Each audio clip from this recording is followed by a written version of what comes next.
The World Cup is officially broken. Okay, maybe not broken, but it has definitely mutated. For the last 24 years, the greatest sports tournament on Earth used a perfectly balanced 32-team format. Now, we are getting 48 teams for the 2026 World Cup. It is a massive change that alters the entire DNA of the sport. I am going to explain exactly why FIFA threw away the perfect formula, what this means for the games you actually watch, and the real reason behind this expansion.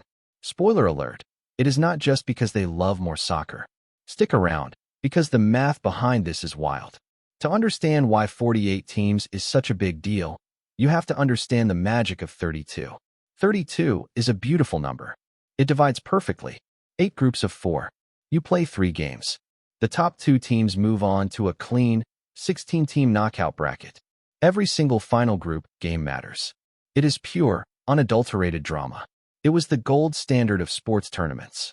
This sounds simple. It isn't. Because perfection does not always pay the bills.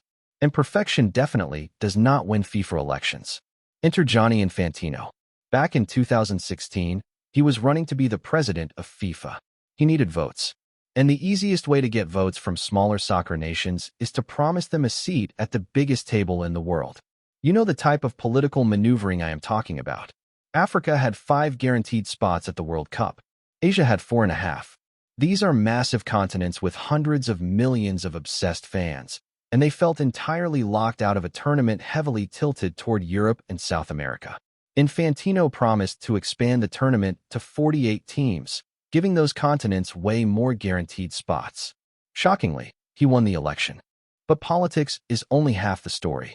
The other half is cash. A 32-team tournament has 64 total matches. A 48-team tournament? That jumps to 104 matches. In theory, more matches means more opportunities to grow the beautiful game globally. In practice, more matches means billions of dollars in extra broadcasting rights, sponsorships, and ticket sales. FIFA expects to make over $11 billion in a single 4-year cycle thanks to this new setup. Here's where it gets interesting. How do you actually organize 48 teams? Originally, FIFA wanted 16 groups of 3, but that creates a massive problem. If you only have 3 teams in a group, the last game is played between 2 teams who already know exactly what result they need to advance. They could literally just pass the ball back and forth for 90 minutes to ensure they both go through. It is an absolute nightmare for competitive integrity. So, they panicked and pivoted. Now, we are getting 12 groups of 4. The top 2 teams from each group advance, plus the 8 best third-place teams.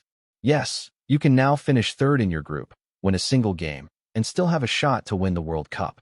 It is messy, it is confusing, and it completely destroys the brutal, do-or-die simplicity of the old format. We traded perfect mathematical symmetry for sheer volume. The 2026 World Cup is going to be a sprawling, exhausting, month-and-a-half-long marathon of soccer. Will the overall quality of the group stages suffer? Probably. Will we see some wild upsets from countries we never expected to see on the global stage? Absolutely. FIFA broke the perfect formula to build a bigger, richer machine. Only time will tell if it actually makes the tournament better or just bigger. Let me know down in the comments if you think 48 teams is a genius move or a disaster waiting to happen. And if you want more quick sports breakdowns without the fluff, hit that subscribe button. I will see you in the next one.